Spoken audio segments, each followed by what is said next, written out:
ওনার শরীর ভালো হয়ে যাবে। কি আশ্চর্য! সঙ্গে সঙ্গে নবীজি চোখ চেয়ে দেখছেন আর কেউ নেই। নবীজি এসে বলছেন, ও আবু বকর, ওমর, উসমান, আলী, এদিকে এসো। তোমরা আমার রোগের ওষুধ খুঁজছিলে না? আমার রোগের ওষুধ আল্লাহ পাক আমাকে জানিয়ে দিয়েছেন। কি বলছে? বনি জারিকের কুয়া কোথায় আছে? সেখানে আমার মাথার চুল নিয়ে জাদু করা আছে। লবিদ বিন আসেম বলে এক ব্যক্তি আমাকে জাদু করেছে। 11টা গিরো বেঁধে সেই চুলটাকে তুলে আনতে হবে।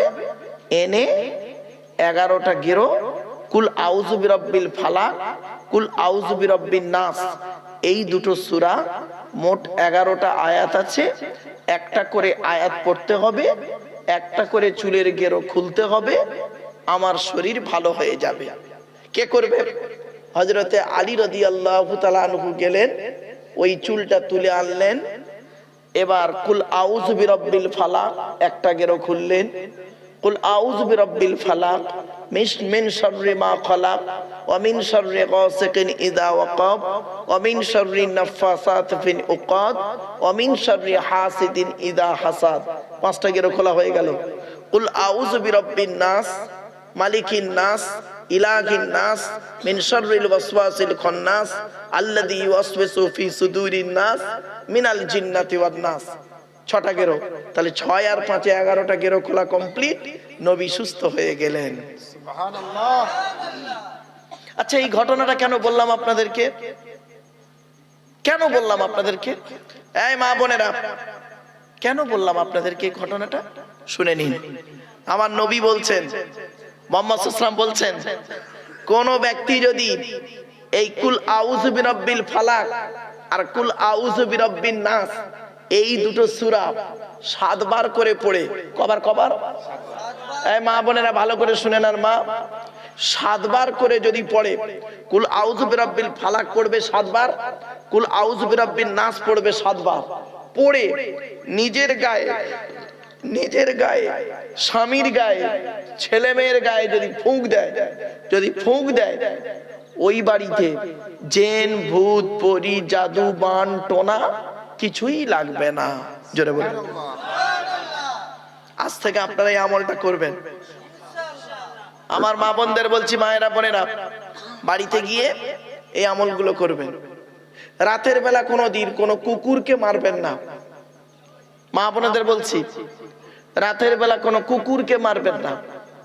রাতের বেলা কোনোদিন লেজ কাটা বিড়ালকে মারবেন না। রাতের বেলা কোনোদিন রাস্তা দিয়ে যাচ্ছেন, রাস্তার এপার ওপার একটা বাঁশ পড়ে আছে, বাঁশটাকে প্রথমে ডিঙোতে যাবেন না। রাতের বেলা কোনোদিন কোনো সাপকে দেখতে পেলে হট করে মারবেন না। সব সাপ কিন্তু সাপ নয়, জেনের আকৃতি নেয়। একটা কথা খালি বলবে, মা বোনেরা শুনে নাও, বাবাজিরা শুনে নিন, একটা কথা বলবে। হযরতে সুলাইমান নবীর দোহাই দিচ্ছি, তুমি যদি সাপ হও থাকো, অন্য কিছু হলে চলে যাও, টেস্ট করে দেখে নেবেন। 3 বার বলবেন, সত্যিকারের সাপ হলে থাকবে। 3 বার বলার পরেই দেখবেন সাপ যদি না হয়, অন্য কিছু হলে শট করে চলে যাবে। তখন জানবেন ওটা জিন, সাপ নয়। কুকুর দেখবেন, রাস্তার উপরে কুকুর বসে থাকে হাঁটু গেড়ে, হট করে মারতে যাবেন না। যে কুকুরের ছায়া পড়ে না, এ মা বোনেরা শুনে নিন, যে কুকুরের ছায়া পড়ে না, ছায়া পড়া মানে বুঝতে পারছেন? যে কুকুরের, যে বিড়ালের ছায়া পড়ে না, ওই কুকুর, ওই বিড়াল কখনোই মারতে যাবেন না। মা বোনেরা, ঠিক যাদের পেটে বাচ্চা আছে, মা বোনেদেরকে বলছি, মায়েরা বোনেরা, যাদের পেটে বাচ্চা আছে, পেটে বাচ্চা থাকা অবস্থায় ঠিক সূর্য ওঠার সময়, সূর্য যখন মাথার উপরে থাকবে, সূর্য যখন ডুবে যাবে, এই 3 সময় বাইরে বেশি বেরোবেন না। যেখানে সেখানে পেশাব ফিরবেন না। মা বোনেদের বলছি, বাবাজি যুবক ভাইদের বলছি, যেখানে সেখানে পেশাব ফিরবে না। পেশাব ফেরার জায়গায় পেশাব ফিরবেন। গর্তে পেশাব ফিরবেন না, পানিতে পেশাব ফিরবেন না, ছায়াদার গাছের তলায় পেশাব ফিরবেন না, নবীজি নিষেধ করেছেন, আমার কথা নয়। গোসলখানায় পেশাব ফিরবেন না। এই কথাগুলো মাথায় রাখুন মা বোনেরা। বাবাজি যুবক ভাইদেরকে বলছি, এগুলো সব সময় মাথায় রাখুন। নাপাক অবস্থায় কোনো মতেই থাকবেন না।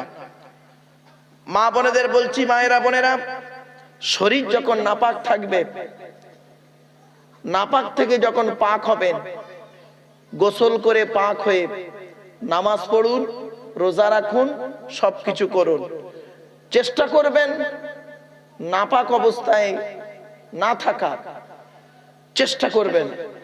পুরুষদেরকে বলে যাচ্ছি, রাত 12টার সময় স্বামী স্ত্রী নাপাক হয়েছে, পরের দিন বেলা 12টার সময় বাজার করে এসে গোসল করছে, তাও গোসলের ফরজ আদায় করে না। অজুর ফরজ 4টে। 1 নাম্বার কি? মুখমণ্ডল ধৌত করা। 2 নাম্বার হাতের কনুইয়ের উপর পর্যন্ত ধৌত করা। 3 নাম্বার মাথা মণ্ডল মোছা করা। 4 নাম্বার পায়ের গাঁটের উপর পর্যন্ত ধৌত করা। অজুর ফরজ 4টে আদায় করবেন। অজুর পরে হলো তায়াম্মুম। তায়াম্মুমের ফরজ হলো 3টে। 1 নাম্বার নিয়ত করা, 2 নাম্বার মুখমণ্ডল মোছা করা, 3 নাম্বার হাত মোছা করা। গোসলের ফরজ 3টে। এই মা বোনেরা, গোসলের ফরজটা আদায় করবেন। বাবাজি যুবক ভাইদেরকে বলছি, গোসলের ফরজ আদায় করবেন। গোসলের ফরজ 3টে। কি কি? 1 নাম্বার গড়গড়া সহ কুল্লি করা। 2 নাম্বার নাকের নরম গোস্ত পর্যন্ত পানি পৌঁছানো। 3 নাম্বার সারা শরীরটা ভালো করে ধৌত করে নেওয়া। এই হলো গোসলের 3টে ফরজ। ছোট্ট একটা উদাহরণ দিচ্ছি। আল্লাহর নবী একদিন রাস্তা দিয়ে যাচ্ছেন, 2টা কবর দেখতে পেলেন। কটা কটা কটা? 2টা কবর দেখতে পেলেন। নবীজি দাঁড়িয়ে গেলেন। 2 কবরের মাঝখানে নবী দাঁড়িয়ে গিয়ে কবর জিয়ারত করলেন সাহাবীদেরকে নিয়ে। নিজেও কাঁদলেন, সাহাবীরা সব কাঁদলো। সামনে ছিল খেজুর গাছ। এই মা বোনেরা শুনে নিন মা, সামনে ছিল খেজুর গাছ। নবী আমার খেজুর গাছের 2টো ডাল এনে 2টো কবরে পুঁতে দিলেন। আপনারা কবরে খেজুর গাছের ডাল পোঁতেন না? এই হলো ইতিহাস। খেজুর গাছের ডাল পুঁতে দিয়ে নবীজি চলে যাচ্ছেন। সাহাবীরা জিজ্ঞাসা করছেন, হে নবী, আপনি কবরে খেজুর গাছের ডাল কেন পুঁতলেন? আর নিজেও কাঁদলেন, আমাদেরকেও কাঁদালেন কেন? এই 2 ব্যক্তির কবরটা কারা? এই 2 ব্যক্তি কে? নবীজি বললেন, শোনো, এই 2 ব্যক্তির কবরে কঠিন আযাব হচ্ছে। আল্লাহ পাক আমাকে দেখাচ্ছেন, আমি দেখতে পাচ্ছি এদের কবরে কঠিন আযাব হচ্ছে। তো বলছি, ইয়া রাসূলুল্লাহ, এরা 2 জন লোক পৃথিবীতে কি এমন কাজ করত? 1 নাম্বার লোকটা বলছে, নবীজি বলছেন, 1 নাম্বার লোকটা করত কি? পেশাব ফিরে পানি নিত না। পেশাব ফিরে পানি নিত না। আমার মা বোনদের বলি, পেশাব ফিরে পানি নেবেন। বাবাজি যুবক ভাইদের বলে যাচ্ছি, পেশাব ফিরে পানি নেবেন। পানি নিতে না পারলে টিস্যু, কুলু যে কোনো একটা নেবেন। নাপাক অবস্থায় থাকবেন না। আল্লাহ নবী মেরাজে গেলেন। মেরাজ নাম শুনেছেন? মেরাজ, সবে মেরাজ বলে, শুনেছেন? ব্যাস, নবীজি মেরাজে গেলেন। মেরাজে গিয়ে জান্নাত জাহান্নাম দেখলেন। জান্নাতের দরজাটা যখন খোলা হয়েছে, নবীজি জান্নাতের ভিতরে হাঁটছিলেন। হাঁটতে হাঁটতে হঠাৎ একজনের জুতোর আওয়াজ শুনতে পেলেন। নবীজি তো অবাক, জান্নাতের ভিতরে জুতোর আওয়াজ কার রে? ঘুরে তাকিয়ে দেখে বলছে নবীজি, সামিতু খসখসাতান আমামি ফিল জান্নাতে ফাইজান বেলালুন। ঘুরে তাকিয়ে দেখি বেলালের জুতোর আওয়াজ। সুবহানাল্লাহ। নবীজি পৃথিবীতে এসে বেলালকে জিজ্ঞাসা করছে। এই মা বোনেরা শুনে নিন, মায়েরা বোনেরা, বেলালকে জিজ্ঞাসা করছে, বেলাল, পৃথিবীতে তুমি কি এমন কাজ করেছো? তোমার জুতোর আওয়াজ আমি মুহাম্মদ জান্নাতে শুনতে পেলাম। বেলাল বলছে, ইয়া রাসূলুল্লাহ, পৃথিবীতে তেমন ভালো কিছু করতে পারিনি, তবে 2টো কাজ করি। কি? 1 নাম্বার, আমি নাপাক অবস্থায় থাকি না। সুবহানাল্লাহ বলা গেল না? আমি নাপাক অবস্থায় থাকি না। তাহলে কি করো? বলে দেহ থেকে নাপাক হয়ে গেলে দেহ সঙ্গে সঙ্গে গোসল করে অজু করে তায়াম্মুমে যে কোনো একটা করে পাক হয়ে যায়। তারপরে কি করো? আমার মা বোনদের একটা অভ্যাস খারাপ আছে, আমার মায়েরা বোনেরা, সত্যিকারের যারা আল্লাহওয়ালা মেয়ে বসে আছে, ওখানে অনেক মেয়ে বসে আছে, সত্যিকারের যারা আল্লাহওয়ালা মেয়ে সকাল সকাল ফজরের আগে গোসল করে পাক হয়ে যায়, ফজরের নামাজ পড়ে। আবার অনেক মেয়ে ছেলে আছে ওই নাপাক অবস্থায় রয়ে যায়, দুপুর বেলা গোসল করছে সাবান মেখে। ছি ছি ছি ছি ছি ছি ছি ছি। অনেক ছেলে এখানে আছে ভোরের বেলা গোসল করে পাক হয়ে যায়, পাক হয়ে নামাজ পড়ে। আবার অনেক ছেলে মানুষ পুরুষ আছে এখানে বসে আছে যারা বেলা 12টা 2টোর সময় বাজার ঘাট করে এসে গোসল করছে। ওই নাপাক শরীর নিয়ে জমিনের উপর দিয়ে হেঁটে হেঁটে যাবে, যে জায়গা দিয়ে হেঁটে হেঁটে যাবে ওই জমিনটা তোমার জন্য আল্লাহর কাছে অভিশাপ করতে থাকবে। খবরদার নয় মায়েরা বোনেরা বাবাজিরা যুবক ভাইরা, হাতে ধরে বলে যাচ্ছি, আমি খুব চিৎকার চেঁচামেচি করে বলছি না কেন, যাতে করে কথাগুলো মাথার ব্রেনে ঢুকে যায়। আমি ইচ্ছা করলে বাবা AA পাস লোক, ভারত সরকার এমনি মেডেল দিল না, ইতিহাসের ওয়াজ করলে চিৎকার করে কথা বললে বলতে পারতাম, কিন্তু দেখতে পাচ্ছি এই টু দি পয়েন্টের উপরে বললে ব্রেনে অন্তত কথাটা ঢুকুক। হযরতে বেলাল বলছেন, ইয়া রাসূলুল্লাহ, আমি দুটো কাজ করি, 1 নাম্বার নাপাক থেকে পাক হয়ে যাই, আর 2 নাম্বার করি কি, মসজিদে নববীতে ঢুকে 2 রাকাত তাহিয়াতুল ওযুর নামাজ আদায় করি। সুবহানাল্লাহ। এই মা বোনেরা, এই বাবাজি যুবক ভাইরা শুনে নিন, এই যুবক ছেলেরা শুনে নাও, তুমি কষ্ট পাচ্ছ, তুমি বিপদে পড়েছো, আমার নবী বলছেন তুমি বিপদে পড়েছো, তুমি কষ্ট পেয়েছো, বাপ বেটা ঝগড়া হয়েছে, ছেলে ভাত দেয়নি, বাপের কষ্ট হচ্ছে, স্বামী স্ত্রী ঝামেলা হচ্ছে, শান্তিতে নেই, কিচ্ছু করতে হবে না, একটা কাজ করো, একটা কাজ করো। এই মা বোনেরা শুনে নিন, একটা কাজ করো, অজু করে নামাজের বিছানা বিছিয়ে, নামাজের পাটি বিছিয়ে 2 রাকাত সলাতুল হাজাতের নামাজ পড়ো। কি নামাজ? সলাতুল হাজাতের নামাজ 2 রাকাত।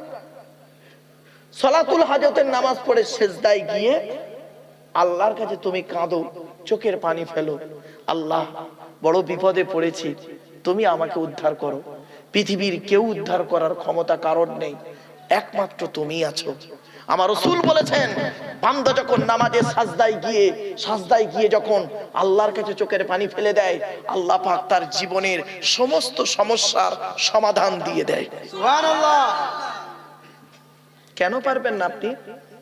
আপনি আমার কাছে আসবেন তাবিজ করতে, আমার কাছে আসবেন, হুজুর আমি বিপদে পড়েছি, আপনি উদ্ধার করুন। আরে আমি উদ্ধার করার মালিক। উদ্ধার করার মালিক কে? আল্লাহ বলছে আমার কাছে চলে আয়। এই যুবক ছেলেরা, এই যুবক ছেলেরা, এই পৃথিবীতে তুমি একজন প্রেমিকার জন্য সময় ব্যয় করো, মোবাইলে সব সময় পড়ে থাকো, কখন তোমার প্রেমিকা তোমাকে ফোন করবে সেই আশায় তুমি চাতক পাখির মতো চেয়ে থাকো। মনে রেখো, এ ভালোবাসা বেশি দিনের নয়, এটা ভালোবাসা নয়, এটা ভালো লাগা। ভালো লাগা আর ভালোবাসা দুটো কিন্তু এক নয়। ভালোবাসা করে পাগল হলে, এই ছেলে তুমি কি ভালোবাসছো? তুমি যে মেয়েটাকে ভালোবাসছো ও তোমাকে ভালোবাসে না, হয় তোমার টাকাকে, নয় তোমার যৌবনকে, নয় তোমার রূপকে, নয় তোমার সম্পদকে, নয় তোমার ক্যারিয়ারকে, নয় তোমার ব্রেনকে, কিছু না কিছু একটাকে ভালোবাসে। তোমার বডিটাকে ভালোবাসে, কিছু না কারণে ভালোবাসে। তুমি যে মেয়েটাকে ভালোবাসছো, এই মেয়ে ছেলে, তোমাকে যে ছেলেটা ভালোবাসে তুমি ভেবো না ও তোমার স্বার্থেই ভালোবাসে। এই পৃথিবীতে 2 জন নিঃস্বার্থ ভালোবাসে। 1 নাম্বার হলো আল্লাহ। কে? আল্লাহ ভালোবাসে নিঃস্বার্থ। আল্লাহ বলে, বান্দা শোন, এই গ্রামটার নাম কি ভাই? মাদাখালী। আল্লাহ বলছে, মাদাখালীর মানুষরা, নারী পুরুষরা, তোরা আমাকে ডাকলেও তোদের খাওয়াবো, তোরা নামাজ না পড়লেও খাওয়াবো, নামাজ পড়লেও খাওয়াবো, ঠিক না বেঠিক? আচ্ছা যারা নামাজ পড়ে তারা খেতে পায় না? আচ্ছা যারা নামাজ পড়ে না তারা কি খেতে পায় না? আল্লাহ বলে আমার রিজিক থেকে সকলে খাবার পাবি, তবে মনে রাখিস একদিন তোদের বিচার হবে। সেই বিচারের দিনে তোর বাপ তোর আপন হবে না, তোর স্বামী তোর আপন হবে না, তোর ভাই তোর আপন হবে না, তোর বন্ধু তোর আপন হবে না, তোর প্রেমিক তোর আপন হবে না, কেউ কারোর হবে না। নিজেকে নিয়েই ব্যস্ত থাকবি। প্রত্যেকেই উঠবি কিয়ামতের মাঠে। কিভাবে? শুনে নিন। মায়ের পেট থেকে এসেছেন যেভাবে কিয়ামতের মাঠে উঠবেন ঠিক সেইভাবেই উলঙ্গ অবস্থায় খালি পায়ে, উলঙ্গ অবস্থায় খালি পায়ে কিয়ামতের মাঠে উঠবে। তখন আল্লাহর নবী যেই বলল কিয়ামতের মাঠে উঠবে উলঙ্গ অবস্থায় খালি পায়ে, আল্লাহর নবীর স্ত্রী প্রশ্ন করছেন, আম্মা জান আয়েশা বলছেন, ইয়া রাসূলুল্লাহ, যদি উলঙ্গ অবস্থায় খালি পায়ে কিয়ামতের মাঠে ওঠে তাহলে একে অপরের লজ্জাস্থান তো দেখতে পাবে। আল্লাহর নবী বললেন, আয়েশা রে, সেই দিন এমন অবস্থা হবে কেউ কারোর দিকে তাকাবারও সময় পাবে না। কিছু বুঝতে পারছেন? যখন মানুষটা ছটফট করে মরে যাচ্ছে, কোন মানুষের মৃত্যু দেখেছেন? মরে যাচ্ছে, অ্যাক্সিডেন্ট করেছে, ছটফট ছটফট করে মরে যাচ্ছে, দেখবেন ওই মৃত্যুটা দেখবেন আর নিজে নিজে ভাববেন। আপনারা জানেন আপনাদের এই এলাকায় আমার এক বন্ধু কয়েক মাস আগে অ্যাক্সিডেন্টে আল্লাহর ডাকে সাড়া দিয়ে চলে গেছে। ওই নন্দকুমারের কাছে হাফেজ সিরাজুল ইসলাম সাহেব, নাম শুনেছেন আপনারা? হ্যাঁ, হাফেজ সিরাজুল ইসলাম সাহেব নাম শুনেছেন বাবা? ছেলের বিয়ে পরের সপ্তাহে আমার দাওয়াত দিয়েছিল, মোবাইলে আমাকে দাওয়াত দিয়েছে, ভিজিটিং কার্ড, বিয়ের কার্ড পাঠিয়েছে। আমাকে ফোনে বলছে, ভাই অনুরোধ করলাম আমার ছেলের বিয়েতে আপনি আসবেন। শুক্রবারে জুম্মার নামাজ পড়িয়ে বসেছি, বলল বসেছি, ফোন এলো হাফেজ সিরাজুল ইসলাম সাহেব ইন্তেকাল করেছে অ্যাক্সিডেন্টে। আচ্ছা এতগুলো মানুষ বসে আছে, কেউ বলতে পারেন আমরা আগামী কাল খেতে পাবো? কোনো গ্যারান্টি নেই। কোরআনে আল্লাহ কি বলছে বা দেখি। কোরআনে এতক্ষণ এরকম কেন বলছিলাম, পরিবেশটাকে তৈরি করতে সময় লাগলো। শুনে রেখে দিন, এই জলসা কমিটি, এই জলসা কমিটির বন্ধুরা শুনে নাও, তোমরা কখন বুঝবে জলসার প্রতি আল্লাহর রহমত নাজিল হচ্ছে? কখন বুঝবেন আপনারা? আজ আপনাদের শিখিয়ে যাচ্ছি। আমার মা বোনেরা শুনে নিন, কখন বুঝবেন জলসায় আল্লাহর রহমত নাজিল হচ্ছে? কোরআনে আল্লাহ বলছেন, وَإِذَا قُرِئَ الْقُرْآنُ فَاسْتَمِعُوا لَهُ وَأَنصِتُوا لَعَلَّكُمْ تُرْحَمُونَ। 9 নম্বর পারার 15 নম্বর পৃষ্ঠার একেবারে 12 নম্বর লাইন, সূরার নাম সূরা আরাফ। আল্লাহ বলছে, যখন আমার কোরআন তেলাওয়াত করা হবে তোমরা তখন চুপচাপ বসে থাকবে আর কান লাগিয়ে মনোযোগ সহকারে শুনবে। আমি হতভাগা আব্দুল্লাহ গিলমারু এই তাহাজ্জুদের সময় কোরআন তেলাওয়াত করছি, আপনারা চুপচাপ বসে আছেন। দেখুন যেন মনে হচ্ছে এখানে কোনো লোক নেই, চুপচাপ। আর কি করবে? ওয়া আনসিতু, চুপচাপ বসে থাকবে, মনোযোগ সহকারে শুনবে। তাহলে কি হবে? লাআল্লাকুম তুরহামুন, আমি আল্লাহ আমার রহমত তখন তোমাদের উপরে নাজিল করব। সুবহানাল্লাহ।